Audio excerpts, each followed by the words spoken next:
The science behind manifestation and the law of attraction. There are a lot of people who are under the impression that the law of attraction is this wishy-washy witchcraft which has nothing to do with science. But in this video today, I want to explain to you how this is not true at all, and how the law of attraction and manifesting things into your life is actually highly correlated to science, it being quantum physics. And there are a lot of great scientists who already started to slowly understand this. You know, Einstein, who developed the relativity theory, and other great names in science such as Lorentz, Maxwell, Heisenberg, and Planck, who greatly developed quantum physics and the quantum field theory, are actually the basis of what the law of attraction and manifestation is built on. Now, in this video today, I first want to explain to you what the science is behind the law of attraction and manifestation. And then in the second part of the video, I'll explain to you how you can actually use this knowledge to manifest things into your life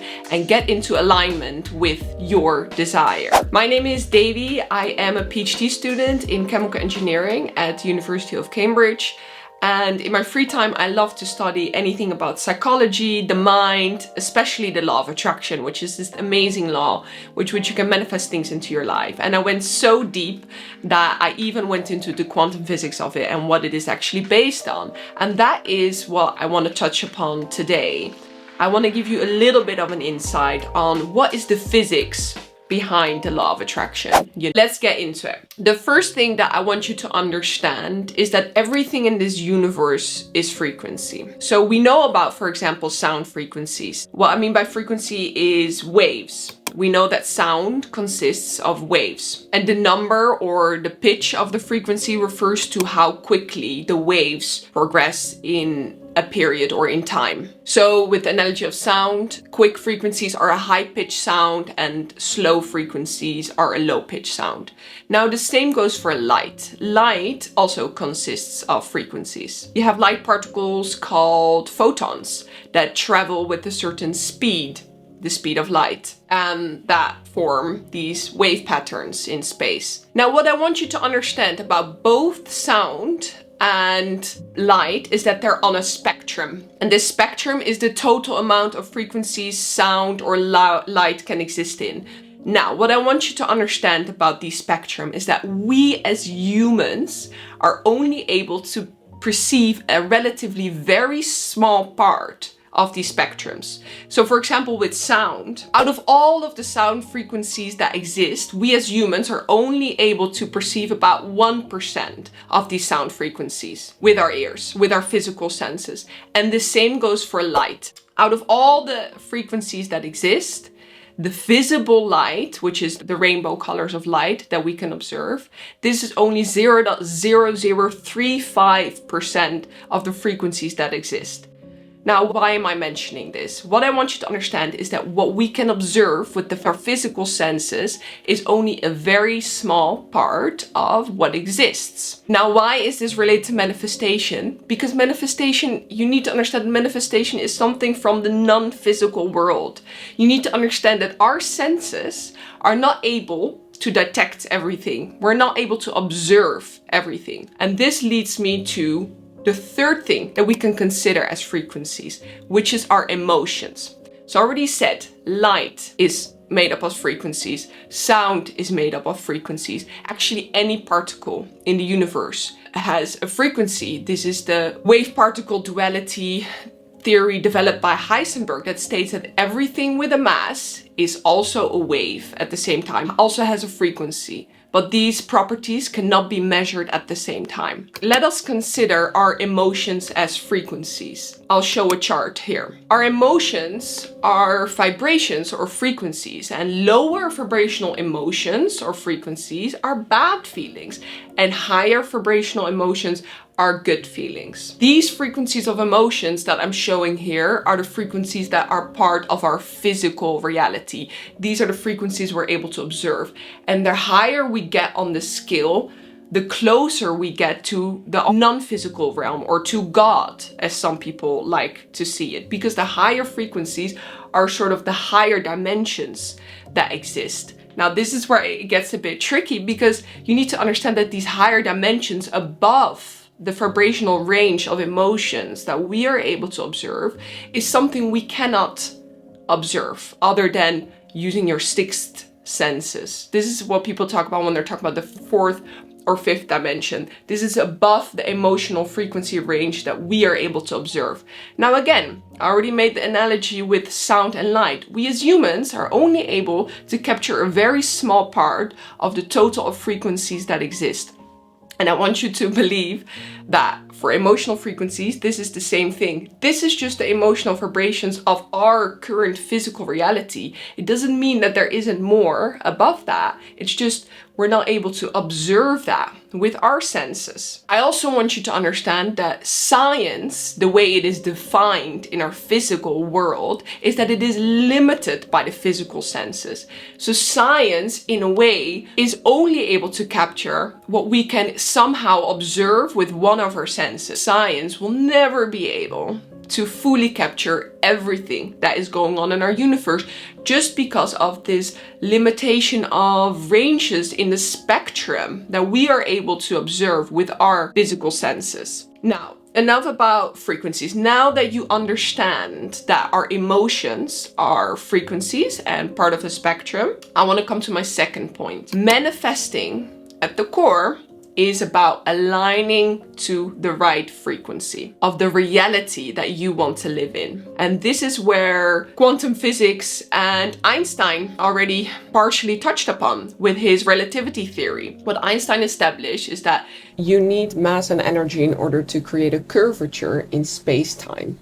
And we are the mass and energy, because mass and energy is everything of our physical world. But this perception is what creates the curvature and time. Another concept in the quantum field theory is the theory of multiple realities. Jumping from one quantum field to another is the destruction of mass and energy and the formation in another field. And what that means is that in this theory, there are multiple levels that exist at which mass and energy can also exist. And again, we are the mass and energy. And to go from one reality to another, there is the destruction of mass and energy in one and a jump to another. And let me just give you a very simple analogy. The way to look at manifestation is you are the radio, and the frequency that you're emitting is the emotions that you're feeling.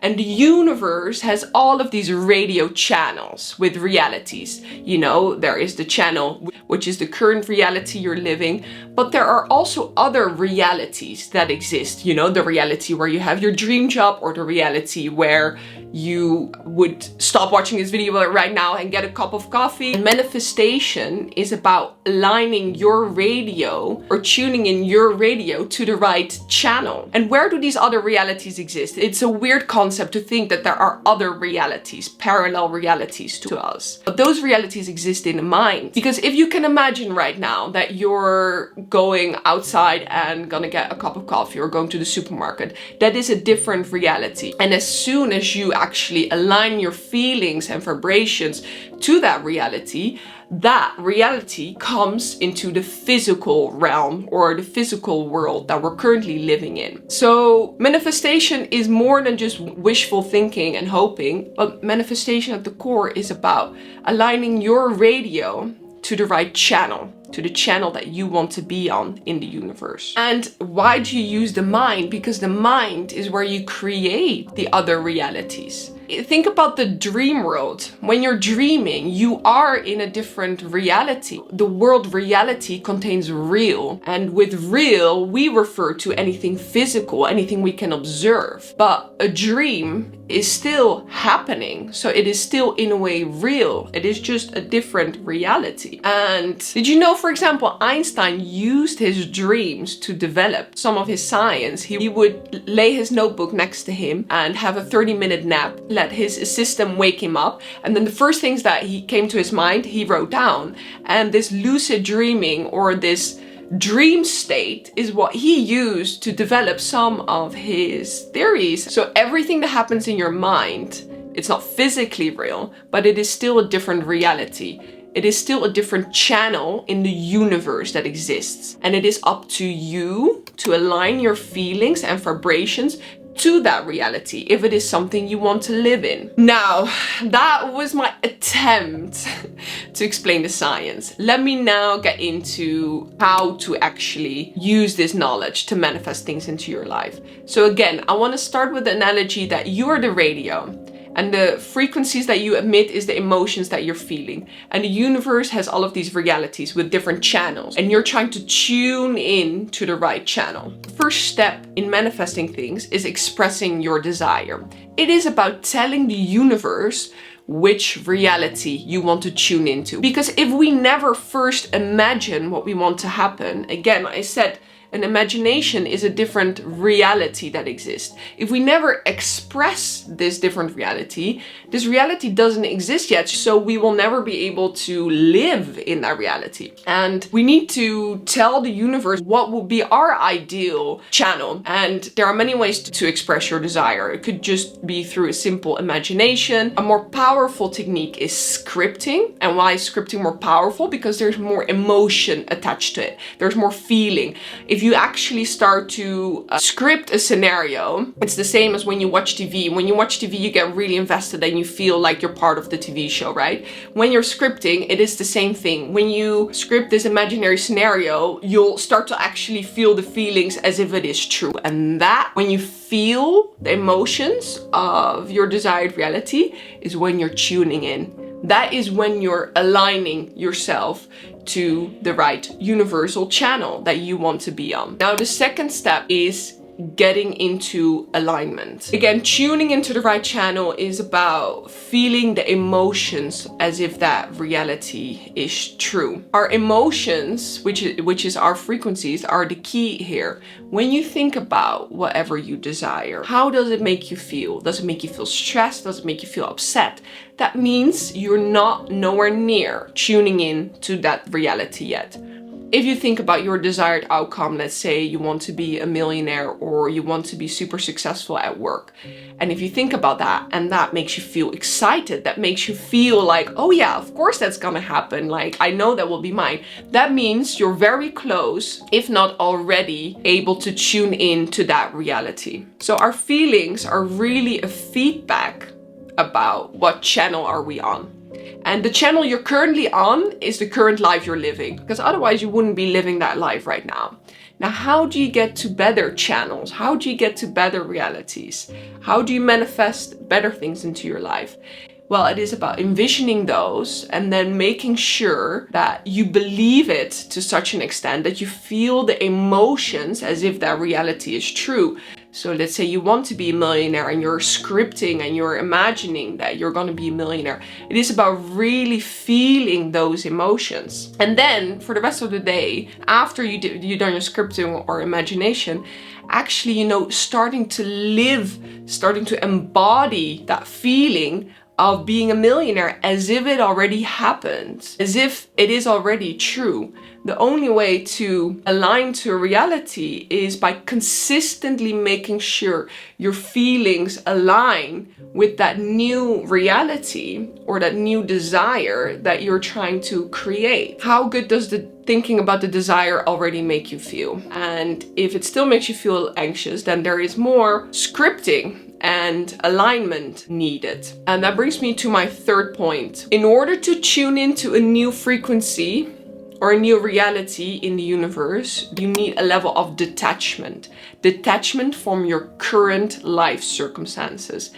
And in a way also a detachment of your desire. Because the most important part about manifesting is that you don't put your desire on a pedestal. If you put your desire on a pedestal, if it seems like this grand thing that just is so hard to get to, you're basically still staying at the current frequency you're at. And you're still saying, okay, my desire is so many levels or realities or channels above me that I'm currently not there. And this detachment is really about understanding that whatever your current life circumstances are, it does not determine the channel that you could tune into. There are literally people who went from zero, living in the worst circumstances, to being incredibly successful, multi-millionaires.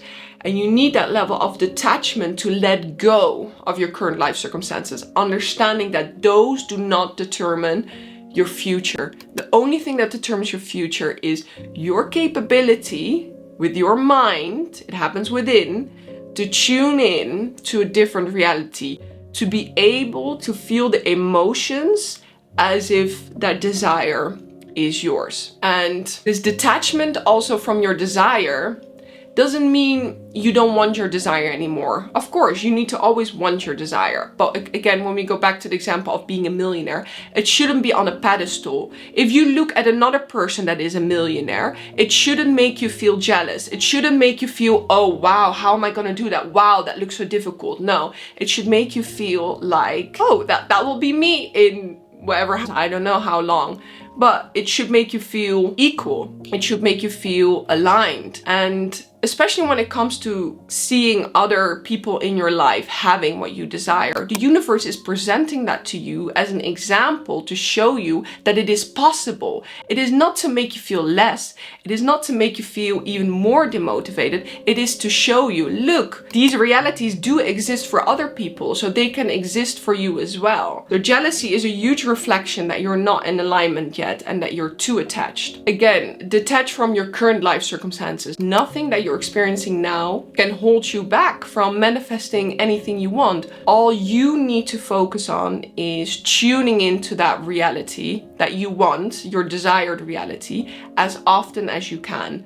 You know, imagining it, living as if you already are it, scripting it and feeling the emotions as if it is already true. Looking at other people in your life or people that you see on the internet and using that as inspiration and not as things to bring you down. You can literally create any desired reality. Because if you can hold it in your mind, that means there is a reality that exists where you have that desire. And if you can generate the feelings as if that reality is true for long enough, you are able to tune in to that channel. Living by the story that is going to be your reality and understanding that you have the power with your mind to create any desired reality. Now, this was my longest rant video ever. I hope any of this made sense. Really let me know in the comments what you think about it. If there was anything that you learned from this video, leave me a like and subscribe to my channel. That would be amazing. And join me on this journey.